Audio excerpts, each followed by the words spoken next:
4 ದೇಹಗಳನ್ನು ನಾವು ಪ್ರಯತ್ನ ಮಾಡ್ತಾ ಇದ್ದೀವಿ ಡೆಲ್ಲಿಗೆ ಶಿಫ್ಟ್ ಮಾಡಲಿಕ್ಕೆ. ಡೆಲ್ಲಿದಿಂದ ಡೈರೆಕ್ಟ್ ಬೆಳಗಾವಿಗೆ ಏನು ನಾಳೆ ಮಧ್ಯಾಹ್ನ ಫ್ಲೈಟ್ ಇದೆ ಅದರಲ್ಲಿ ಇಲ್ಲಿ ತರಿಸ್ಕೊಳ್ಳಿಕ್ಕೂ ನಾವು ಪ್ರಯತ್ನ ಮಾಡ್ತಾ ಇದ್ದೀವಿ. ಇದರಲ್ಲಿ ಫಸ್ಟ್ ಆದ್ಯತೆ ಈ ಸ್ಪೆಷಲ್ ಆಫೀಸರ್ಸ್ ಇಬ್ಬರು ಡೆಲ್ಲಿಗೆ ಹೋಗಿ ಡೆಲ್ಲಿ ಏರ್ಪೋರ್ಟಲ್ಲಿ ಕೋಆರ್ಡಿನೇಷನ್ ಮಾಡಿಕೊಂಡು ಆ ಫ್ಲೈಟಲ್ಲಿ 4 ದೇಹಗಳನ್ನು ಅವರು ಇಲ್ಲಿಗೆ ಶಿಫ್ಟ್ ಮಾಡ್ಕೊಳ್ಳಿಕ್ಕೆ ಅವರು ಪ್ರಯಾಸ ಮಾಡ್ತಾರೆ. ಅಲ್ಲಿಂದ ಅವರು ಪ್ರಯಾಗ್ರಾಜ್ ಹೋಗಿ ಪ್ರಯಾಗ್ರಾಜಲ್ಲಿ ನಮ್ಮ ಕರ್ನಾಟಕದಿಂದ ಹಾಗೂ ನಮ್ಮ ಜಿಲ್ಲೆ ಸ್ಪೆಸಿಫಿಕಲಿ ನಮ್ಮ ಬೆಳಗಾವಿ ಜಿಲ್ಲೆಯಿಂದ ಯಾರ್ಯಾರು ಅಲ್ಲಿದ್ದಾರೆ ಹಾಗೂ ಅವರ ಕ್ಷೇಮವನ್ನು ಅಲ್ಲಿ ಸ್ವಲ್ಪ ಎಕ್ಸಾಮಿನ್ ಮಾಡಿ ಪ್ಲಸ್ ಸ್ಥಳೀಯ ಏನಾದರೂ ಸಪೋರ್ಟ್ ಬೇಕು, ಲಾಜಿಸ್ಟಿಕಲ್ ಸಪೋರ್ಟ್ ಬೇಕಂದ್ರೆ ಅವರು ಅಲ್ಲಿ ಅವ್ರಿಗೆ ಹ್ಯಾಂಡ್ ಹೋಲ್ಡ್ ಮಾಡ್ತಾರೆ. ಅದಲ್ಲದೆ ಈಗ ಈ ಒಂದು ಘಟನೆಯಲ್ಲಿ ಯಾರ್ಯಾರಿಗೆ ಇಂಜುರೀಸ್ ಆಗಿದ್ದಾವೆ ಅವ್ರಿಗೂ ಸರಿಯಾದ ಮೆಡಿಕಲ್ ಹೆಲ್ಪ್ ಸಿಗೋದು ಅದನ್ನು ನೋಡ್ಕೊಳ್ಳೋ ಜವಾಬ್ದಾರಿ ನಾವು ಅವರಿಗೆ ಹೇಳಿದ್ದೀವಿ. ಭಾಳ ಸೀನಿಯರ್ ಆಫೀಸರ್ಸ್ ಇದ್ದಾರೆ, ಅವರಿಗೆ ಭಾಳ ಎಕ್ಸ್ಪೀರಿಯನ್ಸ್ ಇದೆ, ಅನುಭವಿ ಆಫೀಸರ್ಸ್ ಇದ್ದಾರೆ, ಅವರಲ್ಲಿ ಹೋಗಿ ಆ ಕೆಲಸವನ್ನು ನಿರ್ವಹಿಸ್ತಾರೆ. ಎಷ್ಟು ಜನ ಇಂಜುರಿ?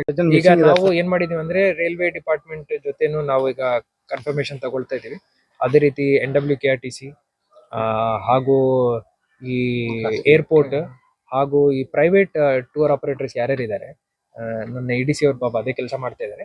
ಎಲ್ಲ ಕಡೆಯಿಂದ ಯಾರ್ಯಾರು ಹೋಗಿದ್ದಾರೆ, ಯಾವಾಗ ಹೋಗಿದ್ದಾರೆ, ಎಷ್ಟು ಜನ ಹೋಗಿದ್ದಾರೆ, ಏನ್ ಪ್ಲಾನ್ ಇತ್ತು ಅಂತ ಹೇಳಿ ನಾವು ಮಾಹಿತಿಗಳನ್ನು ಸಂಗ್ರಹಣೆ ಮಾಡ್ತಾ ಇದ್ವಿ.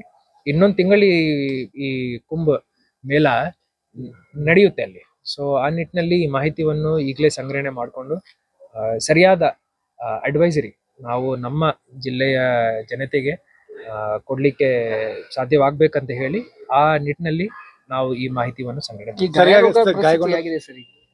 ಗಾಯಗಳ ಪರಿಸ್ಥಿತಿ ಅಪ್ಡೇಟ್ ಆಗಿದೆ. ನನ್ನ ಪ್ರಕಾರ ಏನಿದೆ ಅಂದ್ರೆ ಇವತ್ತು ಅಮಾವಾಸ್ಯ ದಿವಸ ಪ್ರಯಾಗ್ರಾಜಲ್ಲಿ ಬಹಳ ಜನಸಂಖ್ಯೆ ಜಾಸ್ತಿ ಇದೆ. ಅದರಿಂದ ಬಹುಶಃ ಈ ಒಂದು ಪರಿಸ್ಥಿತಿ ಉದ್ಭವ ಆಗಿದೆ.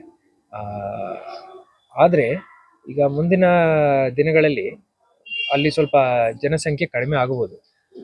ಆದರೂ ಜಿಲ್ಲಾ ಮಟ್ಟದಿಂದ ಹಾಗೂ ರಾಜ್ಯ ಮಟ್ಟದಿಂದ ನಾವು ಏನು ಅಡ್ವೈಸರಿ ಇಶ್ಯೂ ಮಾಡ್ತೀವೋ ಅದರ ಪ್ರಕಾರನೇ ಎಲ್ಲರೂ ಪ್ಲಾನ್ ಮಾಡ್ಕೋಬೇಕು. ಆತಂಕ ಪಡೋ ಏನು ಸಂದರ್ಭ ಇಲ್ಲ, ಆದರೆ ಅಡ್ವೈಸರಿಯನ್ನು ಕರೆಕ್ಟ್ಲಿ ಫಾಲೋ ಮಾಡಬೇಕು. ನಾನಲ್ಲಿ